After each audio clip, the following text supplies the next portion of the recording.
Јасно е дека специјалното јавно обвинителство има селективен пристап кон одредени медиуми, само затоа што така налага нечија желба и потреба, односно на Социјалдемократскиот сојуз, смета главниот и одговорен уредник на порталот Вистина.мк Антонио Димитриевски, кој присуствуваше на денешниот протест на телевизија Нова пред специјалното јавно обвинителство и ја даде својата поддршка за работата на телевизијата.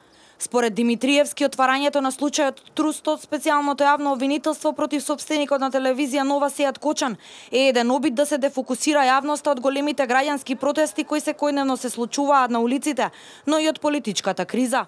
Мислам дека дефинитивно е јасно дека не само што е селективен пристапот, туку е точно одреден и таргетиран моментот кога селектираните зверки за одстрел во кој момент треба да се одстрелат. Прво заради тоа што така налага нечија желба, потреба или не знам веќе, веројатно заради тоа што некому му пречи објективното информирање. На крајот на краиштата приватните медиуми секаде во светот имаат право да завземат страна. На денешниот протест гостин во мобилното студио на телевизија Нова беше и политичкиот аналитичар Александар Пандов, кој оцени дека специјалното јавно обвинителство не ја оправда функцијата за која што беше формирано и работи само во корис на опозицијата. Специјалното јавно обвинителство, да подсетиме, беше создадено како институција која што би ги решила оние, така беа пријавени 20.000 телефонски разговори, 20.000 луѓе кои што во 500 милион разговори ги имаше на нелегален начин стекнато Зоран Заев.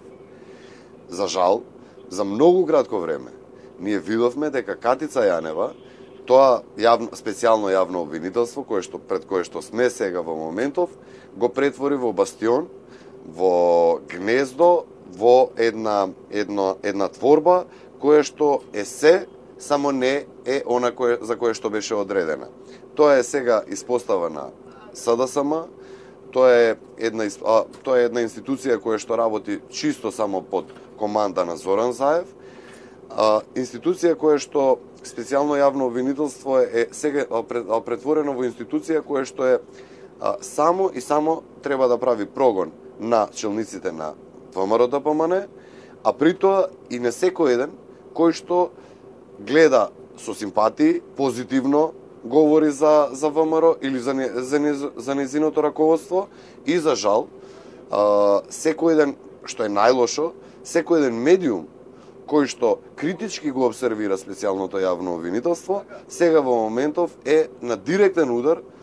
За работата на специјалното јавно обвинителство зборуваше и главниот и одговорен уредник на телевизија Сител, Драган Павловиќ Латас, во гостувањето во емисијата Јади Бурек.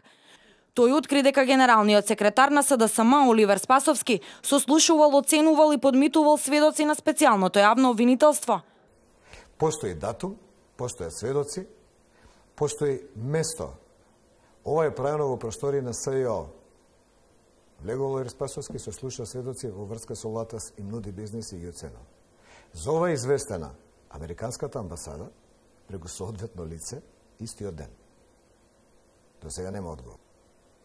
Јас имам сведок кој е сослушан од страна на генерален секретар на СДСМ во просторија на СЈО, на кому е нудена уцена од лево, бизнес од десно.